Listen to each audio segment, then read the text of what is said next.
तीसरे नंबर की अर्थव्यवस्था बनाने का अभियान चल रहा है। हमारे उत्तर प्रदेश के मुख्यमंत्री योगी आदित्यनाथ जी के नेतृत्व में जब $5 ट्रिलियन देश का लक्ष्य है, तो $1 ट्रिलियन की इकोनॉमी हमारे उत्तर प्रदेश का भी लक्ष्य है। उसमें सबको आगे बढ़ना पड़ेगा।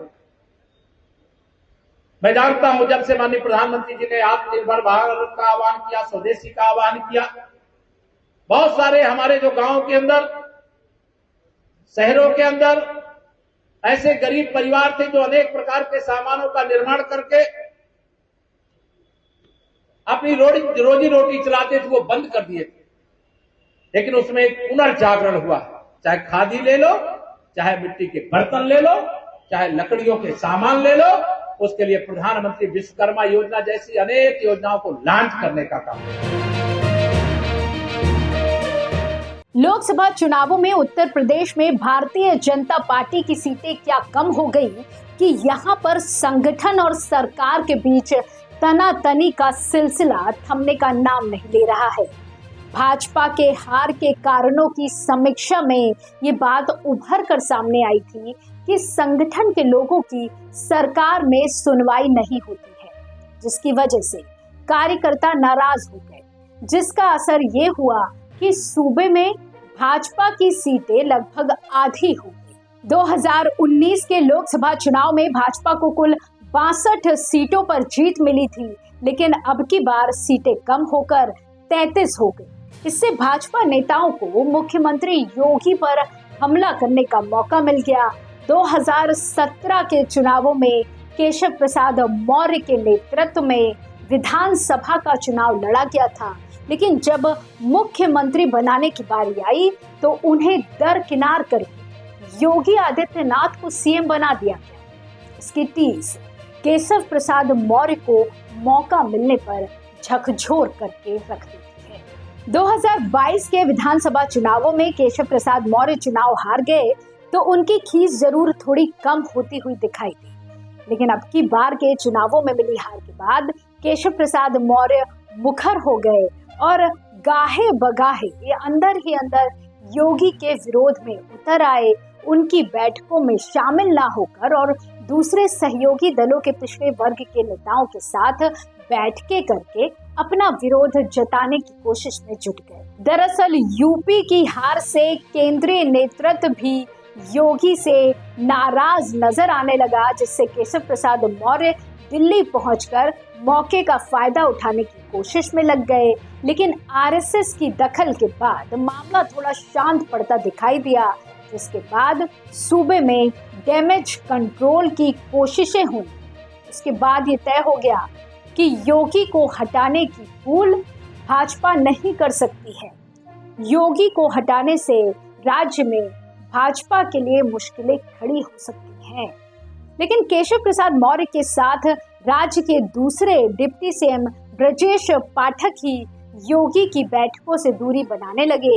केशव प्रसाद मौर्य तो यहाँ तक उतर गए कि राज्य की पुलिस के आला अफसरों के साथ बैठक करके ये संदेश देने की कोशिश में लग गए कि वो भी कानून व्यवस्था की जानकारी दे सकते हैं, जबकि गृह मंत्री योगी आदित्यनाथ के पास है। ऐसे में केशव प्रसाद मौर्य का पुलिस विभाग के आला अफसरों के साथ बैठक कितनी जायज थी, ये एक बड़ी बात है। हालांकि उसके बाद कई मौकों पर ये दिखाने की कोशिश की गई कि राज्य में डिप्टी सीएम और सीएम के बीच मतभेद की खबरें महज अफवाह थी। मंत्रियों और मुख्यमंत्री के बीच कोई मनमुटाव नहीं है, लेकिन केशव प्रसाद मौर्य के मन में मुख्यमंत्री की कुर्सी पर बैठने की हसरतें रह रहकर हिलोरे मारने लगती हैं। इसके अलावा केशव प्रसाद मौर्य किसी बयान या इंटरव्यू में सूबे के मुख्यमंत्री की उपलब्धियों का बयान करते हुए कम सुने जाते हैं, बल्कि पीएम मोदी की उपलब्धियों के बारे में बातें करने से नहीं चूकते हैं। केशव प्रसाद मौर्य राज्य सरकार की बातें कम और केंद्र सरकार की बातें ज्यादा करते हैं।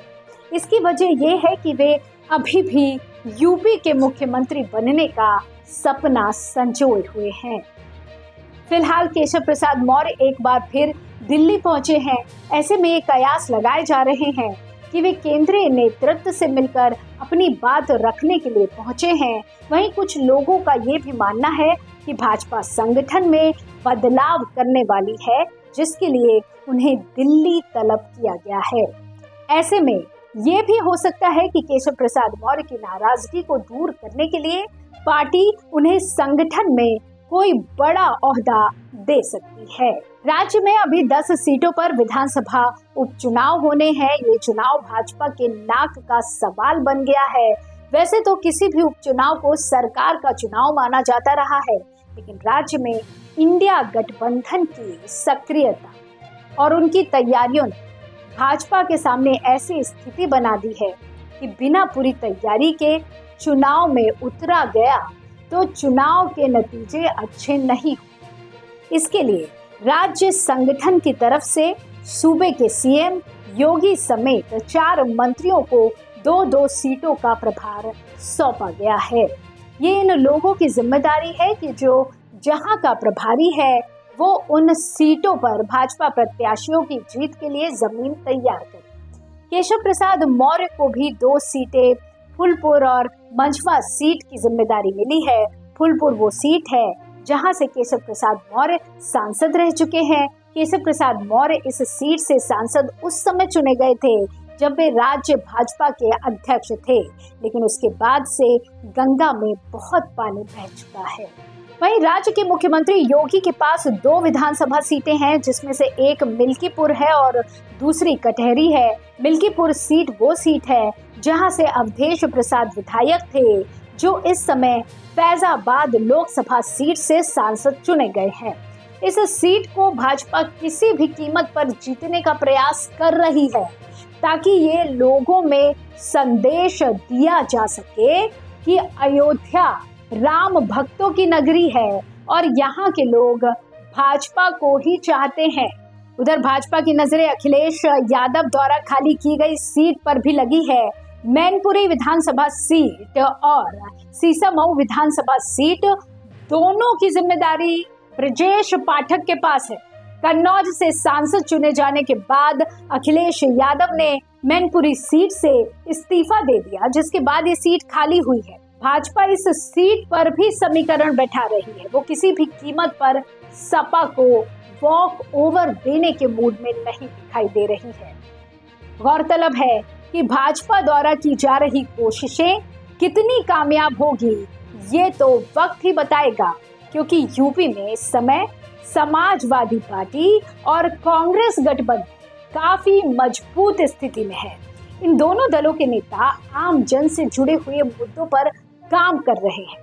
साथ ही राज्य के नौजवानों, बेरोजगारों, महिलाओं, वंचितों और पिछड़ों की आवाज बनकर उनका दर्द को बांटने की कोशिश कर रहे हैं। वहीं भाजपा अपनी कल्याणकारी योजनाओं और फ्री में दिए जा रहे राशन के बिल पर उपचुनावों में जीत हासिल करने की कोशिश में लगी है।